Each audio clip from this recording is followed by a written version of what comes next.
প্ৰধানমন্ত্ৰী আৱাস যোজনা চৰকাৰে বিপিএল ঘৰৰ গুৰুত্বপূৰ্ণ আপডেট লৈ আহিছোঁ।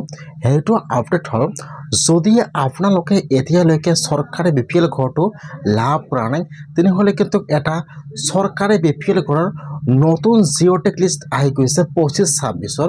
যদি আপোনালোকৰ জিঅ'টেক কৰিছে অথবা আপোনালোকে এতিয়ালৈকে চৰকাৰী ঘৰটো লাভ কৰা নাই তেনেহ'লে আপোনালোকে আজিয়ে চৰকাৰী বিপিএল ঘৰৰ নতুন জিঅ'টেক লিষ্টটো চেক কৰক যে আপোনালোকৰ লিষ্টত নামটো আহিছে নে অহা নাই। চৰকাৰী ঘৰৰ কিন্তু 25-26 নতুন লিষ্ট মুকলি হৈছে। যিবিলাক পঞ্চায়তৰ 25-26 নতুন লিষ্টটো ভেৰিফাই হৈছে ভেৰিফাই সম্পূৰ্ণ হৈ গৈছে সেইসকল পঞ্চায়তত কিন্তু আপোনালোকে লিষ্টটো অনলাইনৰ পৰা চাব পাৰিব। আৰু যদি আপোনাৰ পঞ্চায়তৰ লিষ্টটো ভেৰিফাই হোৱা নাই তেনেহ'লে কিন্তু আপোনালোকে লিষ্টটো অনলাইনৰ পৰা চাব নোৱাৰিব। সেইকাৰণে যদি আপোনালোকৰ জিঅ'টেক হৈছে আৰু আপোনালোকে এতিয়ালৈকে চৰকাৰী ঘৰৰ 25-26 নতুন লিষ্টটো চেক কৰা নাই যে আপোনালোকৰ লিষ্টত নামটো আহিছে নে অহা নাই, মই আজি এইটো ভিডিঅ'ত আপোনালোকক সম্পূৰ্ণ প্ৰচেছ দেখুৱাই দি আছোঁ। যদি আপোনালোকৰ জিঅ'টেক সম্পূৰ্ণ হৈ গৈছে তেনেহ'লে আপোনালোকে আজিয়ে চৰকাৰী বিপিএল ঘৰৰ নতুন লিষ্টটো চেক কৰক যে আপোনালোকৰ লিষ্টত নামটো আহিছে নে অহা নাই।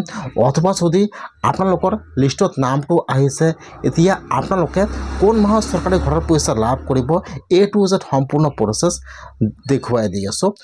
কেনেকৈ আপোনালোকে চৰকাৰী ঘৰৰ 25-26 নতুন লিষ্টটো চেক কৰিব স্ক্ৰীনত যাই দেখুৱাই দি আছোঁ, চাই লওক। এতিয়া আপোনালোকে এইটো ৱেবছাইটত আহি যাব। মই কিন্তু আপোনাৰ সুবিধাৰ কাৰণে ৱেবছাইটৰ লিংকটো মোৰ ডিছক্ৰিপশ্যনত দি দিছোঁ।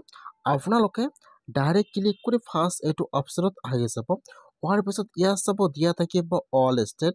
এতিয়া আপোনালোকে সেইটো অপশ্যনৰ ওপৰত ক্লিক কৰিব। ইয়াত আহি যাব ষ্টেট নাম। আপোনালোকে ইয়াত ফাৰ্ষ্ট ষ্টেট নাম আসাম চিলেক্ট কৰি লৈ ল'ব। তাৰপিছত আপোনালোকে চিলেক্টত ক্লিক কৰিব। ইয়াত আহি যাব আপোনালোকৰ ডিষ্ট্ৰিক্টৰ নাম। এতিয়া আপোনালোকে ইয়াত চাই ল'ব যে ইয়াত আপোনাৰ ডিষ্ট্ৰিক্টৰ নাম কোনটো হয়। ইয়াত আপোনাৰ ডিষ্ট্ৰিক্টৰ নামটো চিলেক্ট কৰি লৈ ল'ব। তাৰপিছত ইয়াত আহি যাব আপোনালোকৰ ব্লকৰ নাম। চিলেক্টত ক্লিক কৰিব। ইয়াত যিটো আপোনাৰ ব্লকৰ নাম হয় আপোনালোকে ইয়াত চাই লৈ ইয়াত আপোনাৰ ব্লকৰ নামটো চিলেক্ট কৰি লৈ ল'ব। তাৰপিছত ইয়াত আহি যাব আপোনাৰ পঞ্চায়তৰ নাম। এতিয়া আপোনালোকে ইয়াত চাই লৈ ইয়াত যিটো আপোনাৰ পঞ্চায়তৰ নাম হয় আপোনালোকে ইয়াত আপোনাৰ পঞ্চায়তৰ নামটো চিলেক্ট কৰি লৈ ল'ব। চিলেক্টত ক্লিক কৰিব। এতিয়া আপোনাৰ ওচৰত আহি যাব চন। এতিয়া আপোনালোকে একেবাৰে তলত আহি যাব। ইয়াত চাব দিয়া থাকিব 25-26। আপোনালোকে চনটো ইয়াত 25-26 চিলেক্ট কৰি লৈ ল'ব। যিহেতু আপোনালোকে নিউ লিষ্টটো চেক কৰিব আপোনালোকে ইয়াত 25-26 চিলেক্ট কৰি লৈ ল'ব। তাৰপিছত চিলেক্টত ক্লিক কৰিব।